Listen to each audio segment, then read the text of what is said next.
നമ്മുടെ വീടുകളിലുള്ള പഴയ ഉപയോഗിക്കാതെ മാറ്റി വെച്ചിരിക്കുന്ന കുക്കറുകൾ ഇനി ആരും കളയരുത്. ഇതുകൊണ്ട് നമുക്ക് അടുക്കള ജോലി എളുപ്പമാക്കാനുള്ള ഒരുപാട് ഉപയോഗങ്ങളുണ്ട്.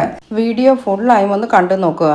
ഇത് തീർച്ചയായും നിങ്ങൾക്ക് ഉപകാരപ്പെടും. നമ്മൾ ഇഡലിയോ അപ്പമോ ഒക്കെ ഉണ്ടാക്കിയ ശേഷം ബാലൻസ് വരുന്ന മാവ് ഫ്രിഡ്ജിലേക്ക് എടുത്തു വെക്കും. പിറ്റേ ദിവസം അത് പുറത്തെടുത്ത് ഉണ്ടാക്കാനായി എടുക്കുമ്പോൾ പലപ്പോഴും ശരിയാകാറില്ല. കട്ടി പിടിച്ചിരിക്കും, നല്ല സോഫ്റ്റായി കിട്ടില്ല. നമ്മൾ ആദ്യത്തെ ദിവസം ഉണ്ടാക്കിയതുപോലെ തന്നെ പിറ്റേ ദിവസവും നല്ല സോഫ്റ്റ് അപ്പം കിട്ടാനായി ഈ സൂത്രം തന്നെ ചെയ്താൽ മതി. ഇതുപോലെ തന്നെ കുക്കറിലേക്ക് ചൂടുവെള്ളം ഒഴിച്ചു കൊടുത്ത് സ്റ്റാൻഡ് വെച്ച് കൊടുത്ത് മുകളിലായി മാവ് വെച്ച് കൊടുക്കുക. കുക്കർ അടച്ചു കൊടുത്ത് ഒരു അരമണിക്കൂർ മാത്രം വെയിറ്റ് ചെയ്താൽ മതി. അരമണിക്കൂർ കൊണ്ട് തന്നെ പുറത്തെടുത്ത് നമ്മൾ ആദ്യത്തെ ദിവസം എങ്ങനെ അപ്പം ഉണ്ടാക്കിയോ അതുപോലെ തന്നെ നല്ല സോഫ്റ്റ് ആയിട്ടുള്ള അപ്പം ഉണ്ടാക്കിയെടുക്കാൻ പറ്റും.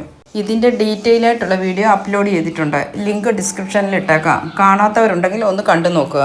വീഡിയോ ഇഷ്ടമായാൽ ലൈക്ക് ചെയ്യാനും സബ്സ്ക്രൈബ് ചെയ്യാതെ കാണുന്നവരുണ്ടെങ്കിൽ സബ്സ്ക്രൈബ് ചെയ്യാനും മറക്കരുത്.